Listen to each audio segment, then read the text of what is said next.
You're listening to the Perth Property Show, Australia's only weekly property podcast by West Australian experts for West Australian listeners. Catch your latest episode every Monday at 7 a.m. Good morning, everyone. Welcome to the Perth Property Show. My name's Trent Fleskens, your host as always. This week we've got a titan of the north in property market these days. You don't see a week go by in the city of Joondalup where this guy's team isn't all over a number of transactions in the city of Joondalup, and that is Redmond Howe, founder, licensee, managing director of Redmond Realty up there. If you live in the city of Joondalup, you've seen the red on white branding everywhere. And the first thing I want to say, mate, is congratulations on being number one in Burns Beach. Thank you, Trent. Pretty beautiful houses to be selling mate. up there. Yeah, thank you. We've got a great team in the northern suburbs. It's nice to see you again, and thank you for such an amazing introduction. Let's do it. Let's get stuck in. I thought that would be a great conversation to have. Because on this podcast, we've featured the city of Joondalup a number of times. From literally our first episode talking about Duncraig, we've spoken about Craigie, we've spoken about Greenwood, Hillary's, Warwick, Padbury, Craigie, Connolly. There's so many of these suburbs up there. Joondalup that we've covered over the years, and it's been a while since we've had an update on just how things have been going, and it should be no surprise to a lot of people about where the price points have been moving. But I thought, hey, we've got to get the authority in here to give us a broad brush overview on some then and nows on values, but also a bit of a heat map on the ground for where the heat is right now in the city of Joondalup, where maybe it's a bit less red hot than you thought it might be as well. Yep. And just start to paint some of the reality in an area that's quite diverse in a way. You might think, oh, look, it's just Pommy land, bunch of Poms up there and Irishmen who have filled the place up, and that is a fact, isn't it? Yep. It is a fact, but there's also quite a diversity of housing product, mainly in terms of age. We've got stuff that's Burns Beach, a few years old, all the way down to 50 years old. Yeah, that's it. No, we've seen a big variety of buyers coming into the market.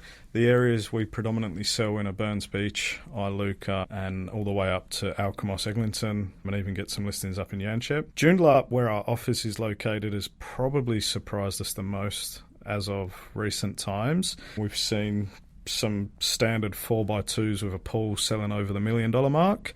When I was back here in 2021 doing this podcast with you, they were selling in the 600s. So we've seen some massive price growths across sort of all the northern coastal areas. Is it homogenous? As in, can you see many standouts along the way, or have they all really just grown at their own price point, the same percentage up? Yeah, I would say they're all within the same percentage of upwards growth, if I'm honest, especially Alkimos, Eglinton. Back when I was here in 2021, very affordable homes up there.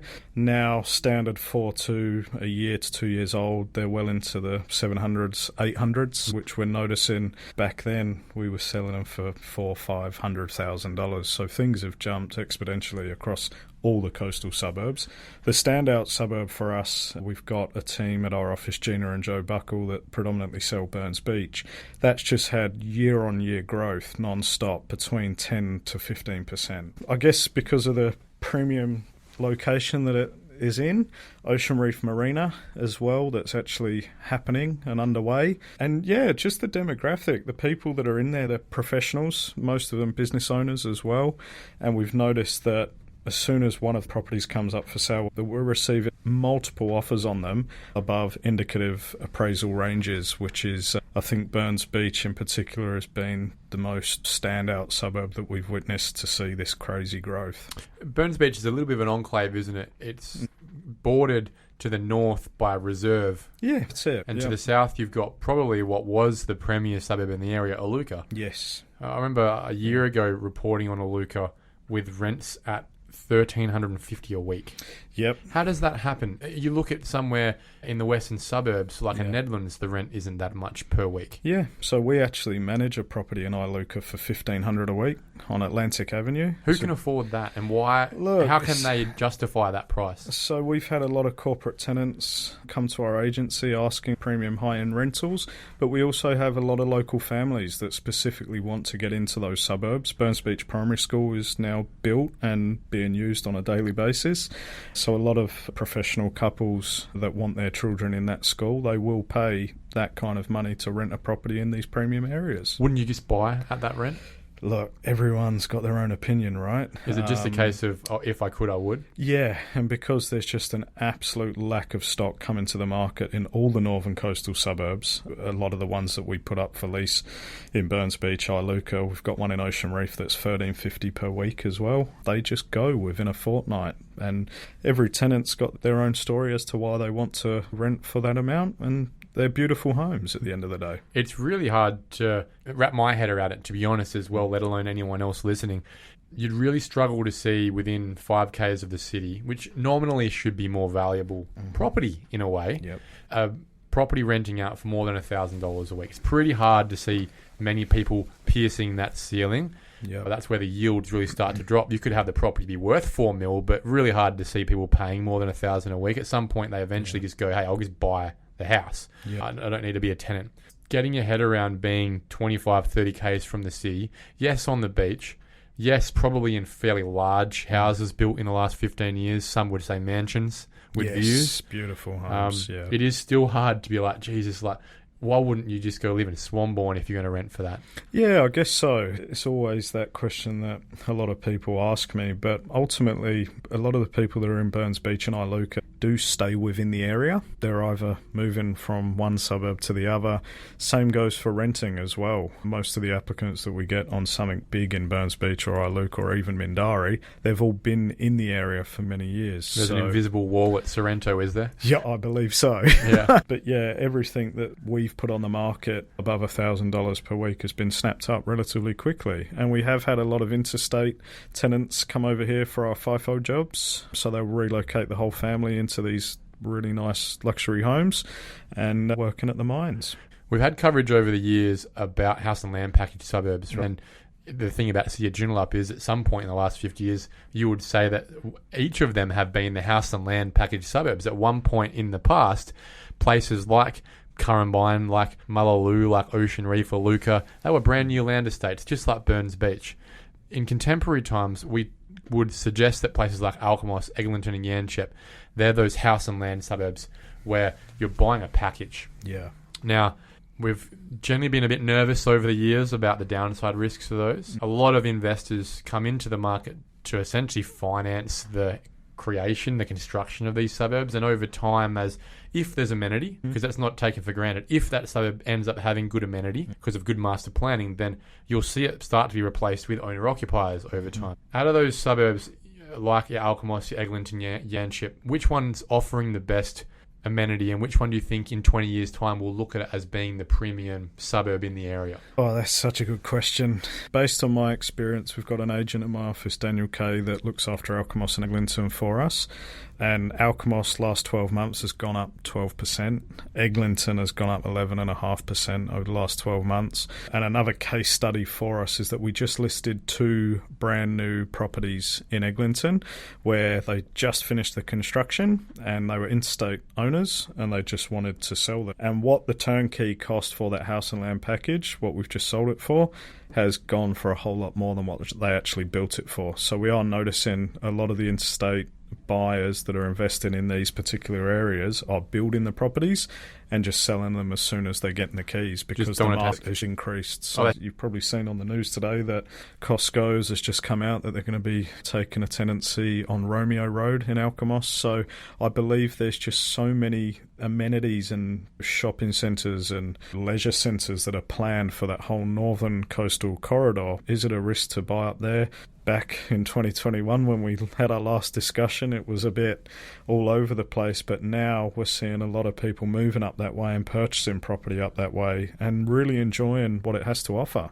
Personally think Alkimos is a really nice spot. Yeah. You've got especially Joondalup as well, Eden Beach Estate. That has surprised us all with the price growth in there. I think any of those suburbs on the coastal side on the ocean will see really good growth. We've got a lot of properties now being built up in Two Rocks. Back in when I started real estate, Two Rocks was like, where is that? Past the whole that's it. location. I remember as a 18-year-old going for a weekend away at Club Capricorn, and you pack your bag to get to Yanchep. Two Rocks, you wouldn't even consider going that far. No, a lot of these interstate investors are building so much property up there, and we're managing a lot of them now. And it's becoming a real thing right up in Two Rocks. So my pick would probably be in Alkimos, in my opinion. Let's go to the other side of the coin and think about the suburbs that, even if it's marginally, possibly underperforming compared to the rest of them, still probably all growing, as we know.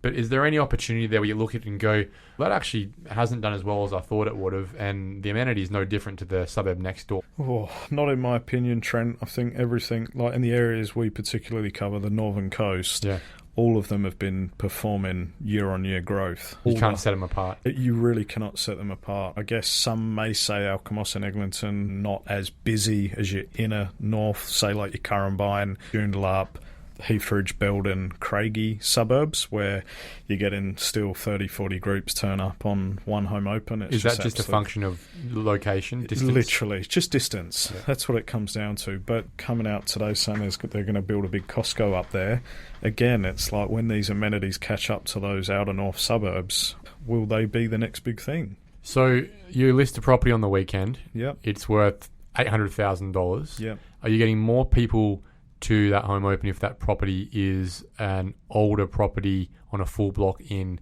Heathridge or in Eglinton? Oh, most definitely Heathridge. Okay. So Heathridge, Craigie, Belden, if you turn up to one home open that's anything that you can get under 800,000 now, it will be flooded with potential buyers, because most of them buyers will be owner-occupiers, whereas the buyers, Alkimos, Eglinton, we're noticing majority investors, interstate investors, and first-home buyers, because it's a brand-new build with the scheme that's come out at the beginning of the month. They've come out in force as well. That helps me segue into my next question. What has been the impact of that 5% deposit scheme in your neck of the woods? No, it's just been more chaos, Trent. There's more inquiry? Just much more inquiry. Even at our office, you're getting daily walk-ins from first home buyers and even the parents of first home buyers. Where's the next listing? Where's the next property? Because my kids are looking to buy under the scheme, and it's caused even more fire to the market, especially up our way. I asked Rash Danjal that question last week. He gave an example of a property in Dayton that was on 300 square metres, would have been worth, I'd say, maximum 400 grand back in 2019. Yep. Sold for 860 grand, Yeah, wow. 10 grand over the threshold of the first home buyer scheme, and it sold to an investor who paid that amount knowing he would price out everyone trying to use that scheme. That's it. Have you seen anything similar going on? We definitely have, Trent. We've noticed a few of the listings that we've had from 750. The other investor buyers, should we say, or owner-occupiers that are looking for a downsizer for themselves, they will try and wipe out that market by coming in at 805 to start off with. Yep. That's what we've noticed dramatically.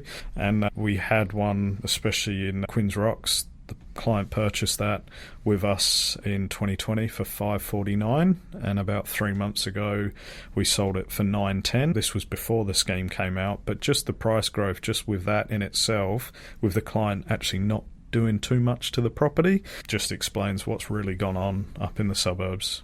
Are you seeing a lot of people looking in those older suburbs to jump on and act upon house behind a house subdivisions?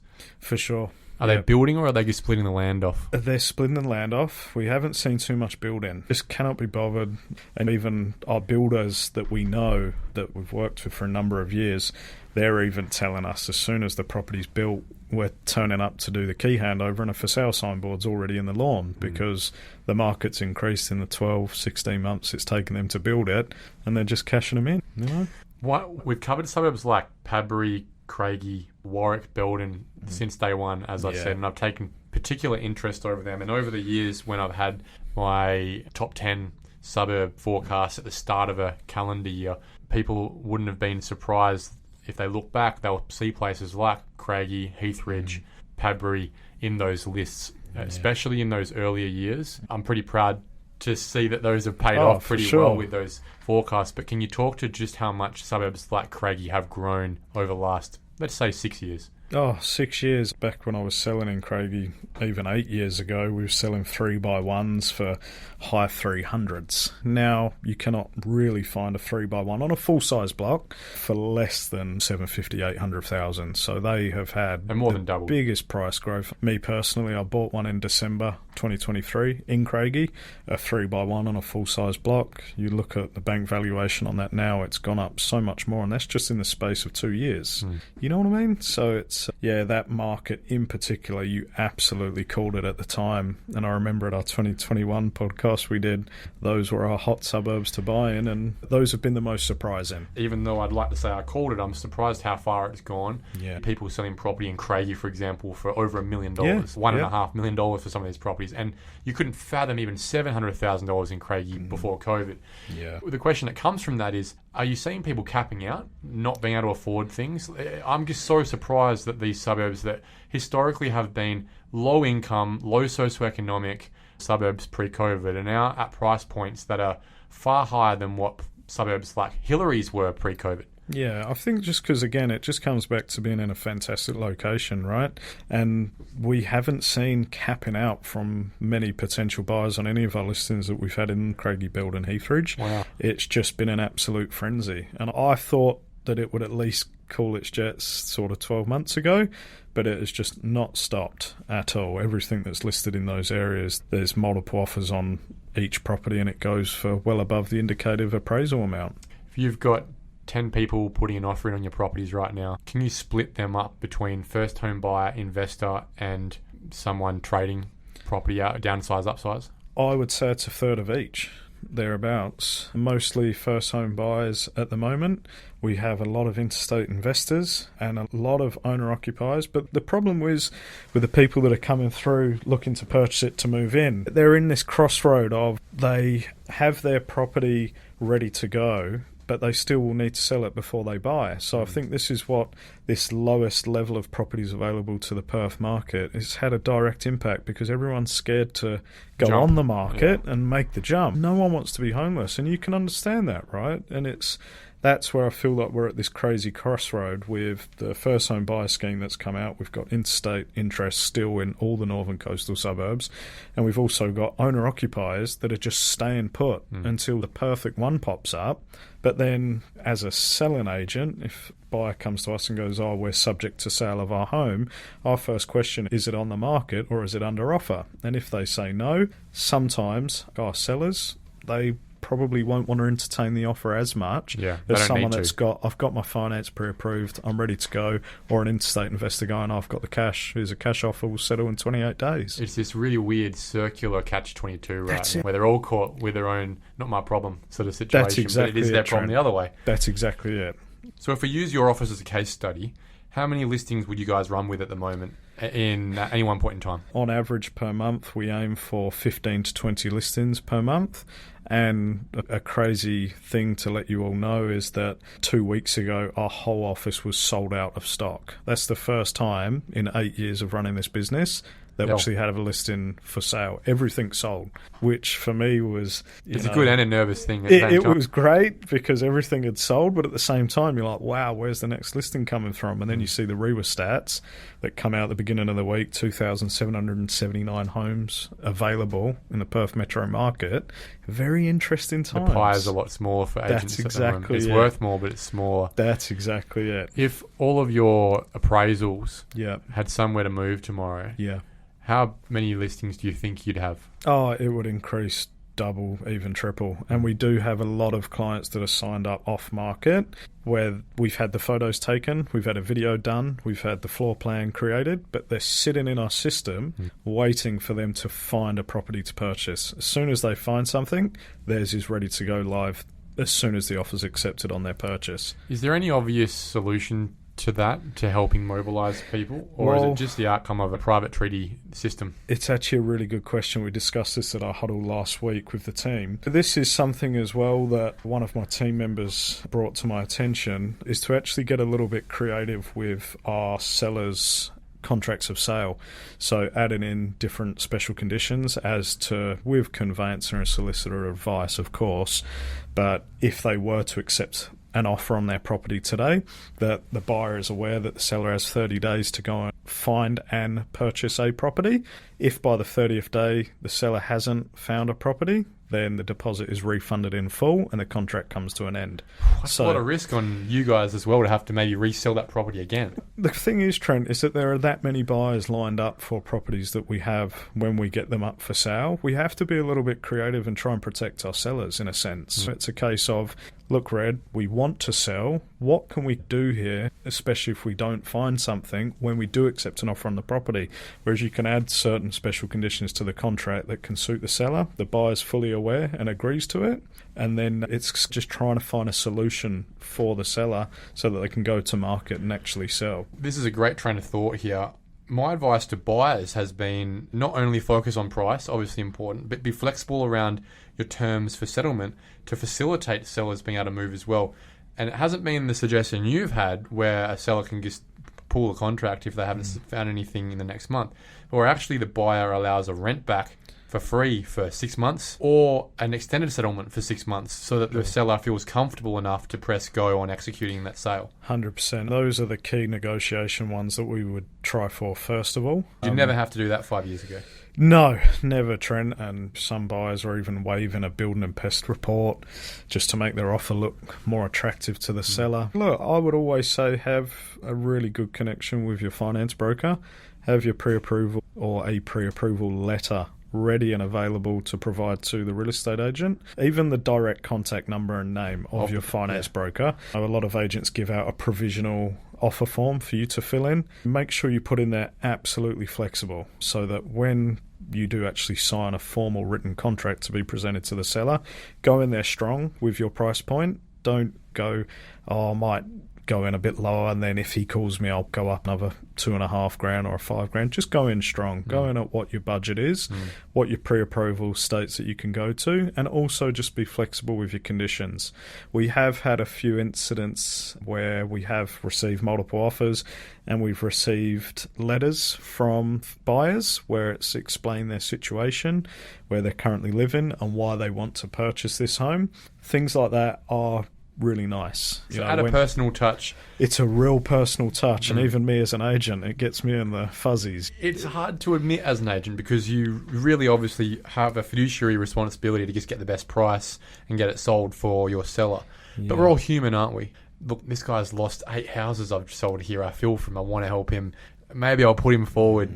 I've done a lot of vetting on him over 8 properties. I can tell this guy's going to settle on a transaction. Let's give him every opportunity. Surely that happens, right? Yeah, that's it, Trent. And it's a case of when we have received these open letters to our sellers where the buyer's given us their best and final offer. They've given us a separate letter from them themselves explaining their situation. We have had a couple of times where the sellers, there's not much in it in the price, Trent. There's not much difference in, say, 2 or 3 of the offers that we've received. But having that human aspect and actually just being respectful to the agent that you're dealing with, it goes a long way. That's a great point. We're at that point now where that is the best advice I think we can give people right now. We've been saying the broker, the pre-approval, even be prepared to put cash offers in and things like that. But everyone is doing that now. We're now all the way to that point of try and be likeable. Just pick you because there's really nothing else to split it. Yep, that's exactly it. And us as agents, as you said, our job is to get the best price for the seller, but people are coming in strong with their offer prices. But little things like what I mentioned before about these personalised letters to the owner, which these buyers have never met, explaining their background and how long they've been looking for a home. And one of them last week even had a photo of their beautiful Labrador, their dog, in it. And it was just really nice, that's such a nice touch. Whereas, as me and you both know really well, real estate is a numbers game, and the agent that you're dealing with, treat them like humans too, because we are getting a lot of buyers come to us so deflated by missing out on a home round the corner, and a lot of negative energy out there at the moment, understandably, with what's going on. For every person who's purchased a property, there's probably 15 who hate your guts or are crying in the bushes. That's exactly it. And ultimately, at the end of the day, we just want to help them out. So if everyone brings a bit more human to the side of real estate and a bit more respect and kindness to each other, I think it will be a lot better moving forward. That's a very good point. Last question, buyers agents. How involved are they in transactions out of 100 with Redmond Realty? Buyers agents, so 2 or 3 years ago, it was almost every other deal. We have noticed a few have pulled back a little bit in the Alkimos Eglinton area, to be specific, but we are still getting an email and a phone call here and there, but nothing like it was 2 years ago. Interesting. Every day we was getting phone calls from buyers agents. What's Why the do you next think one? that is? Look, different feedback from different buyers agents that we've dealt with. Some are directing their money back over east somewhere, and I think they are just saying to us, look, if something pops up that meets our buyers criteria, we'll get in touch with you. But they are still strong in the Perth market, but not as heavy as they were 2 years ago, if that makes sense.